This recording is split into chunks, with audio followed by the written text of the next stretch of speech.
네, 어제 발생한 코로나19 신규 확진자가 76명으로 3주 만에 두 자릿수까지 떨어졌습니다. 이런 가운데 문재인 대통령이 조금 전 대구와 경북을 특별 재난지역으로 선포했는데요. 네, 박민선 서울대병원 교수 모시고 관련해서 전망해보겠습니다. 어서 오시죠. 네, 어서 오십시오. 안녕하세요. 네.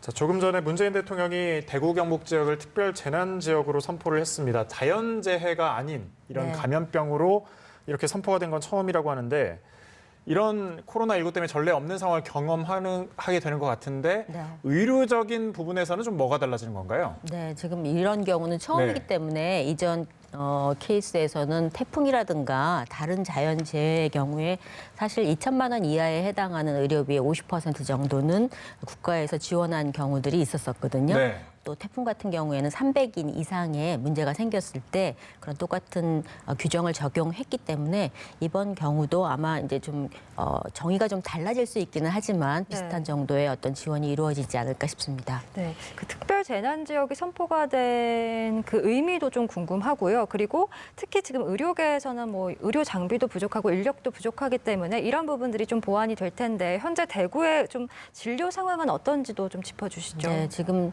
대구에는 보통 의료 그 자원자뿐만 아니라 사실 서울대병원에서도 문경 생활치료센터 이런 쪽을 통해서 그 대구나 경북에서 생기고 있는 환자들을 지금 관리를 같이 하고 있고요. 네. 아무래도 이런 특별 재난 지역이 되면 환자를 이송하는 특히 지금은 중증이나 위중 환자가 가장 중요하지 않겠습니까? 네. 그런 데에 있어서도 좀 더 행정력을 발휘할 수 있어서 좀 더 진료 상황은 좀 더 호전되지 않을까 싶고요.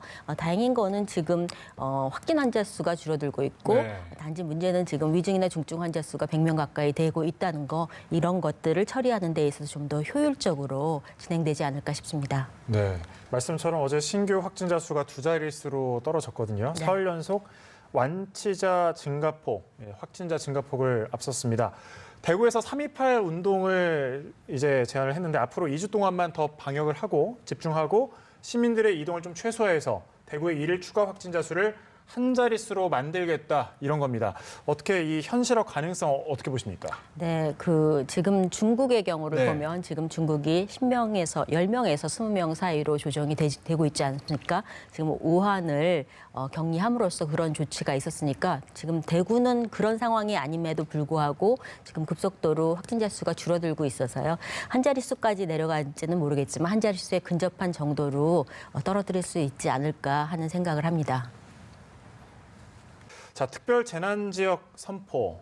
여기에 대해서 좀 의미를 다시 한 번만 좀 짚어주시죠. 네, 말씀하신 것처럼 자연재해가 아닌 감염병으로 인한 재난지역 선포는 첫살이기 때문에 그 전례가 없는 경우이긴 해서 어떤 경제적인 이유가 이번에는 코로나가 생명의 문제, 또 위중의 문제도 있지만 그 격리가 됨으로 인해서 여러 주민들의 생계라든가 경제적인 문제도 굉장히 컸지 않습니까? 그래서 이 복구 계획이 있다면 경제적인 문제든지 이런 복구 계획에 대해서 복구비의 50%를 국가에서 지원을 하겠다는 거고요. 또 주민 생계와 관련된 거나 주거 안정 비용에 있어서도 구호금을 지원할 예정인 것으로 알고 있고요. 일반적으로 건강보험료나 통신비 또 도시가스 요금도 감면을 해줄 수 있는 그런 가능성이 있다고 합니다.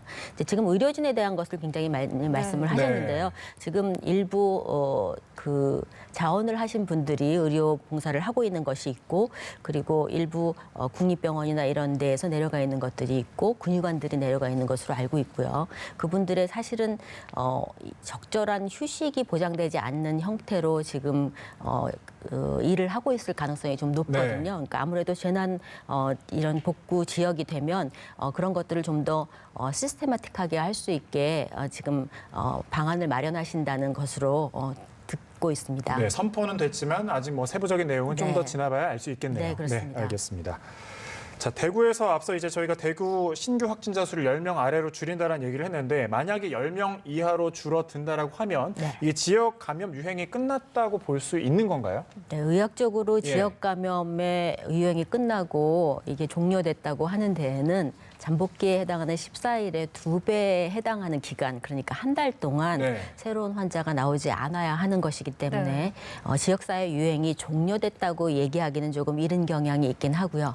그런데 이제 지금도 보면은 대구 경북 지역 이외에는 다른 지역에서 이렇게 다중이 모이는 곳에서 산발적으로 발생을 하고 있지 않습니까? 네. 물론 이제 해외에서 유입되는 거에 대한 그런 공포도 좀 있긴 하지만 네. 어느 정도 한 자릿수 이하로 또 며칠씩 환자가 안 나오는 것이 반복된다면 지금과 같이 이렇게 아주 고강도의 유행은 줄어드는 게 아닐까 그렇게 생각을 할 수 있겠고요. 근데 이제 그와 관련해서는 아무래도 전문가들과 이번 경우는 조금 감염력, 전염력에 있어서 굉장히 강도가 강했기 때문에 네. 전문가들의 공통 의견을 같이 수렴해서 정해야 될 것 같습니다. 네, 여전히 확진자가 뭐 2자릿수로 떨어진 거는 그래도 희망적인 소식이긴 하지만 네. 앞서서 뭐 중앙방역대책본부 부본부장도 아직은 낙관할 수 없는 상황이다라고 말한 걸 보면 앞으로 한 다음 주 정도까지는 추이는 저희가 더 지켜봐야 될 것 네, 맞습니다. 같네요. 지금 이제 모든 것이 다 알 수 있는 게 아니라 네. 주변에 조금 어디에서 왔는지 모르는 지금 지역사회 감염이 자꾸 보고되고 있지 않습니까? 그래서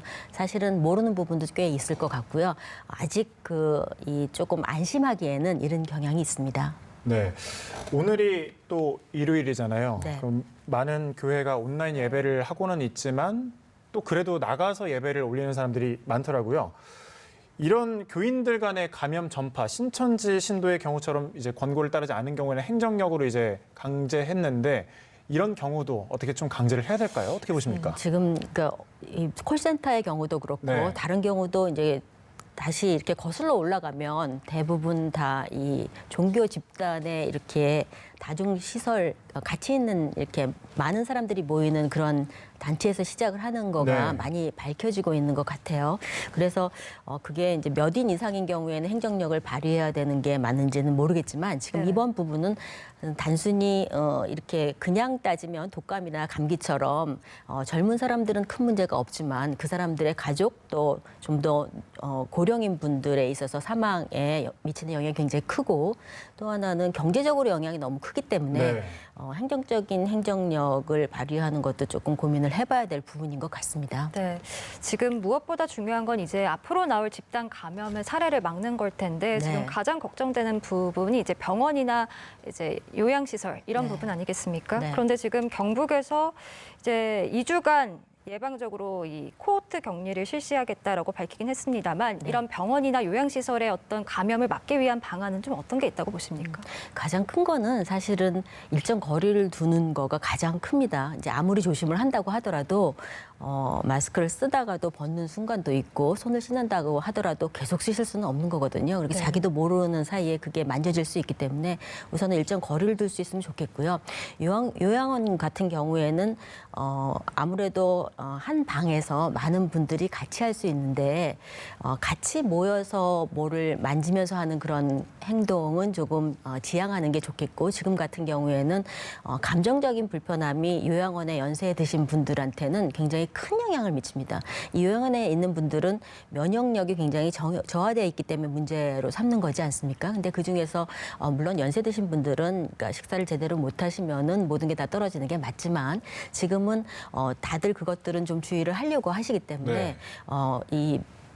텔레비나 뭐나 이런 거를 보실 때 조금 불안하실 만한 것들이 아니라 조금 편안하신 것들을 같이 보신다든가 하고 같이 모여서 뭘 하는 거를 조금 지양하는 것하고 그리고 그분들을 치료하시는 분들이 컨택을 하실 때 굉장히 신중하게 하셔야 될 것 같습니다. 네, 좀 거리 두기를 강조를 하셨는데 오늘 그 확진자 추가된 김신 요양병원의 경우에는 격리 이후에 병동을 간호하던 간호사가 확진 판정을 받았거든요. 코호트 격리가 된 장소였는데 이렇게 확진이 된 거는 뭐 보호 장비가 좀 불충분하지 않았냐 이런 지적이 나오는데 어떻게 생각하십니까? 그랬을 가능성도 예. 없지는 않고요. 지금은 의료진에 대해서도 조금 부족한 경우가 있어서 그렇지만 그것보다는 저희가 보호장구를 한다고 하더라도 보호장구를 아무래도 환자들과 굉장히 밀접 접촉을 할 네. 수밖에 없는 직업이고요. 경우에 따라서 마스크나 이런 거를 빼는 순간이 있을 수도 있고 또 빼기 전에 손을 씻고 마스크 만지는 부분 이런 것들에 있어서 주의가 조금 덜 됐을 가능성도 있고요.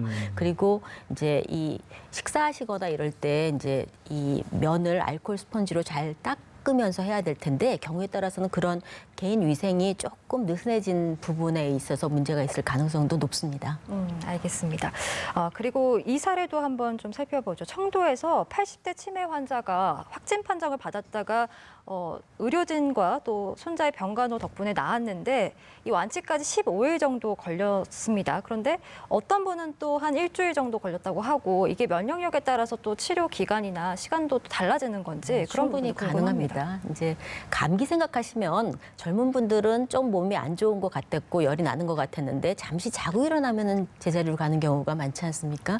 근데 이 시기에는 원래 독감이나 감기가 유행하던 시기인데 네. 보통 어르신들은 진료실을 찾는 어르신들은 어떠냐 하면 요즘에는 감기가 한 달씩 간다고 얘기를 하시거든요. 네. 그러니까 조금 기침을 했다가 다시 조금 좋아졌다가 약 먹고 좋아졌다가 다시 자신의 면역력이 조금 약하니까 또 다시 기침하고 이렇게 돼서 한 6주에서 8주 정도 기침을 하시는 분들도 있어요.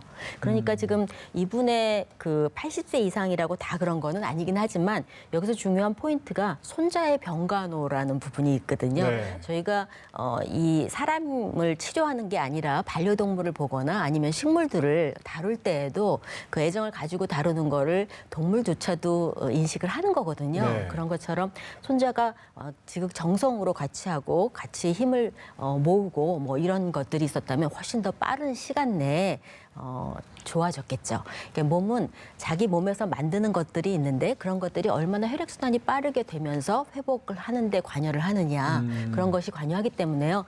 안 좋은 일이 있을 때 회복 속도하고 그리고 또 뭔가 좋은 일이 있을 때 회복 속도하고는 엄청나게 다를 수 있거든요. 네. 그러니까 배려와 관심을 가지고 주변 사람들에게 힘을 주는 한마디가 지금은 굉장히 필요한 때라고 할 수 있습니다. 그렇군요. 심리적 안정도 이제 강조를 하셨는데 네.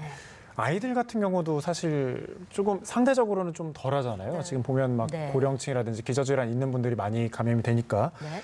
계약 연기하는 방안이 지금 나오고 있어요. 계속해서 네. 4월 계약설까지 나오고 있는데 만약에 계약을 지금 한다라고 하면 얼마나 좀 심각해질 가능성이 있기 때문에 이렇게 연기설이 계속해서 나오는지 네. 어떻게 생각하십니까? 지금 이제 2주만 조금 더 기다려보자 하는 게 3월 말이거든요. 네. 근데 이제 계약을 하게 된다면 지금 이 그냥 경북이나 대구가 좋아지는 속도하고 그다음에 계약하는 시기하고 맞물리게 되면 아이들은 사실은 마스크를 쓰게 하거나 손 위생을 하게 하는 게 초, 중고부터 시작하는 거기 때문에 네.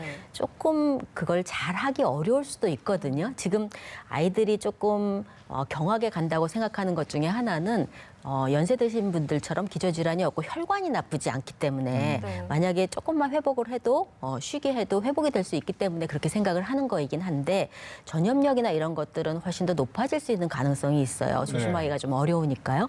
아이들이 문제가 되면 가정의 엄마가 문제가 되고 또 아빠가 문제가 되고 그럼 다시 또 사회로 나올 수 있는 가능성이 있어서 지금 단계에서 계약을 조금 늦추는 거는 적정한 방안이 아닌가 하는 생각을 합니다. 그러니까요. 아이들이 뭐 마스크를 하루 종일 착용하고 있는 것도 사실 쉬운 일이 아니고 뭐 네. 급식 환경에서도 또 문제가 될 수 있기 때문에 네. 이런 부분은 만약에 이제 4월에 계약을 한다고 해도 네.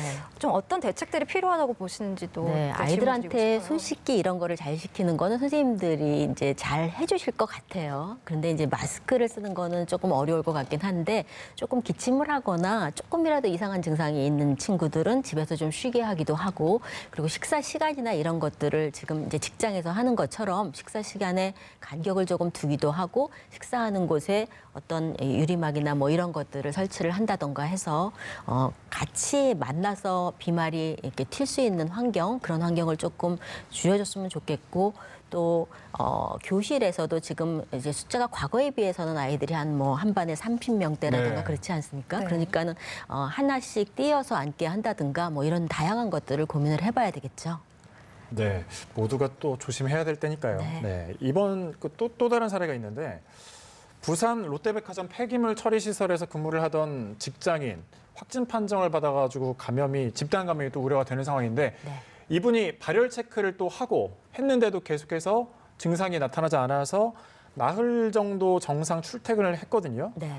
다중 이용 시설에 관한 좀 직원 관리, 세부적인 지침을 마련해야 되지 않을까 이런 지적이 나오고 있는데 어떻게 생각하십니까? 맞습니다. 이게 PC방 같은 정도의 네. 규모가 아니라 이거는 백화점의 규모거든요. 그래서 이 정도의 규모가 된다면 사실은 오한이 났다는 얘기는 열이 오를 거라는 얘기입니다. 네. 여기서 기침, 콧물이 있지만 우선은 기침하고 오한이 났다는 거는 바로 열이 오를 거라는 거기 때문에 그거를 소염 진통제를 드시고 일을 하실 게 아니라 그때 처음부터 조금 쉬시는 거를 저희가 지금 그렇게 권유드리고 있지 않습니까? 네. 열이 나거나 의심 증상이 있으면 우선 쉬는 거를 얘기 드리는데 아무래도 이게 폐기물 처리 시설이다 보니까 고형이나 이런 게 불안정한지 어떤지 이런 것들이 영향을 미쳤을 수 있지만 이런 경우에 있어서는 좀 더 큰 시설에 대형 시설의 경우에는 행정적으로 이런 것들을 좀 더 엄중하게 지킬 수 있도록 어떤 가이드라인을 드리고 좀 더 감시 체계를 발동시켜야 될 것 같고요. 사업장에서도 좀 더 적극적으로 해야 될 것 같습니다. 스스로가 그럼 오한이나 뭐 발열, 콧물 같은 게 난다라고 하면 열에 안 걸린다라고 해도 일단은 조금 조심해야 되겠네요. 그렇습니다. 약간. 오한이 네. 난다는 거는 열이 오를 거라는 겁니다. 그러니까 그때는 집에서 쉬시면서 하루 이틀 보시다가 바로 검사를 받으시는 게 굉장히 현명하실 것 같고요. 특히나 이런 집단에 계시는 분들은 검사를 좀 더 서둘러 받으시는 게 좋겠죠. 네, 알겠습니다. 그리고 콜센터 얘기도 해보죠. 뭐 서울 구로구 콜센터 집단 감염 사태 뭐 워낙 많이 보도가 돼서 그 근무 환경의 취약성에 대해서는 많이들 알고 계실 텐데 네. 지금 그럼에도 불구하고 콜센터 특성상 이제 계속해서 영업을 해 나가는 업장이 많기 때문에 네. 뭐 떨어져서 근무를 하고 뭐 최대한 말을 안 하고 뭐 이런 것들을 지키고 있다고는 합니다만 네. 어쩔 수 없는 부분도 있기 때문에 네. 최대한 그 피해를 줄이기 위해서 이런 콜센터나 이런 집단 근무 환경에서 어떻게 해야 되는지 좀 대처 방법도 설명해 주시죠. 아마 이게 개인정보 보호 때문에 재택근무가 잘 안 되는지는 모르겠으나 할 수 있다면 이거는 전화로 하는 거라서 재택근무를 좀 더 이 격려를 하는 게 맞을 것 같고요. 네. 그리고 이제 각 직원들의 동선이나 이런 거를 적절히 정해 주어서 이렇게 동선으로 움직일 수 있는 그런 반경 이런 것들을 조금 조정을 하시는 게 어떨까 하는 생각이 듭니다. 네. 네. 또 오늘 일요일이잖아요. 어제는 네. 토요일이었고 갑갑함을 이제 참지 못한 분들이 막 강원도라든지 네. 이렇게 떠난 분들이 많거든요. 네. 아무래도 이런 관광지에서 외부 유입 차단을 효과적으로 좀 방지할 필요가 있을 것 같아요. 네, 맞습니다. 이게 지금 이탈리아나 스페인이라는 나라가 네. 여행이거나 이게 이 유동인구가 굉장히 많은 지역 아닙니까? 물론 지금 우리나라는 코로나19가 유행이기 때문에 많은 수가 움직일지는 잘 모르겠지만 네. 관광지에서 많은 사람들이 모일 수 있는 장소가 있죠. 보통은 이제 이 광장 같은 데나 네. 이렇게 그런 데는 지금 같으면은 조금 다수가 모이지 않을 수 있도록 차단할 수 있으면 차단하면 좋을 것 같고요. 네. 또 관광지에서는 실외에 있을 때는 마스크를 써지 않아도 된다고는 하지만 사람이 많이 모일 때에는 어쩔 수 없이 실외에서도 마스크가 좀 착용이 필요할 수도 있겠습니다.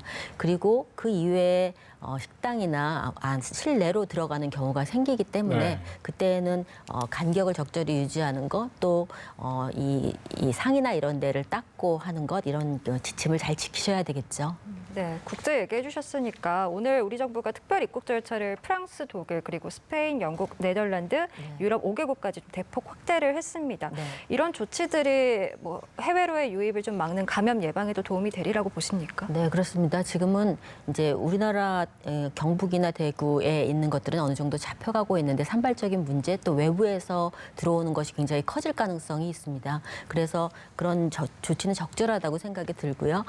개인적으로 여행을 다녀오시는 분들은 이 자가격리나 이런 것들을 한 14일 정도 하실 수 있으면 좀 쉬시고 그러시는 게 필요하겠고 사업비나 뭐 이런 것 때문에 행동 반경이 좀 넓으신 분들은 아무래도 앱이나 뭐 이런 거를 통해서 지금 감시 체계를 발동시키고 있기는 한데 이 대답이 없으면은 네. 또 그거를 알 수가 없지 않습니까? 그래서 좀 더 적극적으로 전화를 건다든가 뭐 이런 방식이 우리나라가 조금 더 컨트롤이 되면 필요할 상황이 될 것 같습니다. 네. 실제로 뭐 유럽을 보면 확진자가 정말 폭발적으로 늘고 있잖아요. 네. 이게 좀 이유가 있을까요?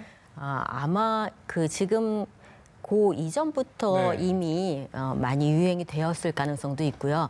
우리나라와 좀 달리 이게 인사하는 법이라든가 또 늦게까지 식사하는 그런 컬처가 좀 다른 것, 뭐 네. 그런 것들이 굉장히 많이 영향을 미칠 것 같고요. 그리고 이제 유럽의 의료 체계는 저희와는 좀 달리 굉장히 빠르게 움직이기 어려운 시스템입니다. 그렇기 때문에 아마 지금 각국의 총리들이나 이런 분들이 이렇게 적극적으로 대처하기보다는 이 전체적으로 어떤 중환을 감시하는 체제나 그분들의 사망률을 줄이는 체제로 가려고 하는 게 지금 의료 시스템의 부하가 걸리는 정도가 이제 확진자 느는 속도보다 훨씬 더 부하가 걸릴 수 있기 때문에요. 여기는 할 수 없는 상황이기 때문에 좀 더 그런 것 그 같습니다. 속도보다 확진의 속도가 더 빠르다라는 네, 말씀이신 확진이 거죠? 빠릅니다. 네. 우리는 지금 서서히 지금 신천지에서 많이 늘어나서 지금 대구 네. 경북을 네. 의료진이 모두 가 있지만 전체적으로 이 외국의 특히나 영국이나 불란서 같은 시스템은 기본적으로 의사를 만나는데 한 달이 걸리는 그런 시스템이거든요. 그러니까 여기에 부하가 걸리면